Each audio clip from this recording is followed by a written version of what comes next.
തിരുവനന്തപുരം ബ്രഹ്മോസിലെ പ്രസംഗത്തിന് ശേഷം 2 ദിവസം നീണ്ട മൗനം. വിവാദം കത്തിപ്പടരുമ്പോൾ AK ആന്റണി എന്തു പറയുമെന്ന ആകാംക്ഷ. ഘടകകക്ഷികൾ ഉയർത്തിയ കടുത്ത സമ്മർദ്ദം ഒടുവിൽ ഫലം കണ്ടു. കാസർഗോഡ് HALലെ ചടങ്ങിൽ ആന്റണി മലക്കം മറിഞ്ഞു. എല്ലാം മാധ്യമ വ്യാഖ്യാനം. തന്റെ പ്രസംഗത്തിൽ അന്തർനാടകങ്ങൾ ഒന്നുമില്ല. ബ്രഹ്മോസിലെ സ്ഥിതിഗതികൾ ചൂണ്ടിക്കാട്ടി പ്രതിരോധ വകുപ്പിന്റെ പദ്ധതികളുടെ ഭാവിയിലാണ് ആശങ്ക അറിയിച്ചത്.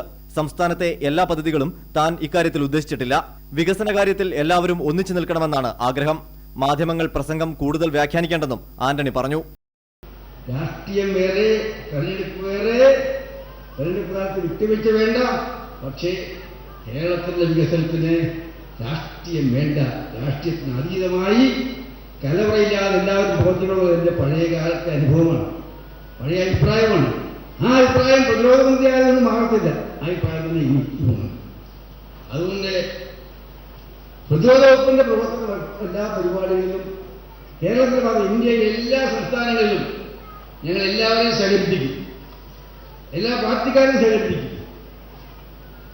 എല്ലാ ഗവൺമെന്റുകളുമായി സഹകരിച്ചു പോകും.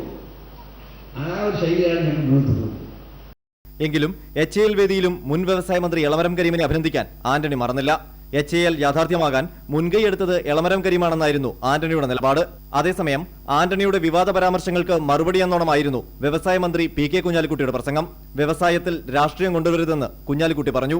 വികസന കാര്യത്തിൽ കഴിഞ്ഞ സർക്കാരിന്റെ തുടർച്ച തന്നെയാണ് ഈ സർക്കാരും കാഴ്ചവെക്കുന്നത്. ഗുജറാത്തിന് ശേഷം ഉള്ള സംസ്ഥാനം എന്നുള്ള നിലയിലേക്ക് കേരളം വരികയാണ്. ഭരണത്തിൽ ഗുജറാത്തിന് ശേഷം 2ാം സ്ഥാനം കേരളത്തിന് എന്നുള്ള ഇന്ത്യ ടുഡേ ഇവിടെ മുഖപ്രസംഗം എഴുതിയിരിക്കുകയാണ്. സ്റ്റഡി റിപ്പോർട്ട് പബ്ലിഷ് ചെയ്തിരിക്കുകയാണ്.